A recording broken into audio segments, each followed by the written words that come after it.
அந்த கூட்டணி முடிஞ்சால் தேர்தல் முடிஞ்சதா தேனிலவு முடிஞ்சிடுச்சு. ஆளாளுக்கு மக்கள் பிரச்சனையை பேசணும். மக்கள் பிரச்சனையை பேசாமல் அடிமையாகவே இருந்தால் தேர்தல் நேரத்தில் உங்களுக்கு இப்படி தான் மரியாதை கொடுப்பாங்க. எல்லா கட்சிகளுக்கும் இப்படி தான் இருக்கும். ஏன்னா அதுதான் பிரச்சனை. ஆனால் தான் இந்த கூட்டணியில் சிக்கல்ன்றதை நான் சொன்னது அதுதான். இப்போ காங்கிரஸு தவேக ஆப்ஷனை வச்சுருக்குமோன்னு நினச்சின்னு காங்கிரஸ் ஒரு வேளை நம்மளை விட்டுட்டா ஒரு பலவீனம் ஆகிடுமேன்னு அப்போ தேமுதிகவை கூட்டு வர பார்த்தாங்க. இதுதான் யதார்த்தமான உண்மை.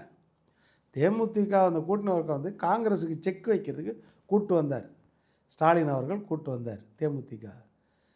எதிர்பாராத விதமாக காங்கிரஸ் உள்ளே வந்துச்சு. மறுபடியும் காங்கிரஸ் தவேக பக்கம் போகாமல் 3 சீட்டும் ஒரு ராஜ்யசபாவும் காம்ப்ரமைஸ் ஆகிட்டு ராகுலையும் மீறி சோனியா காந்தியோடைய அந்த கூட்டணி உருவாயிடுச்சு.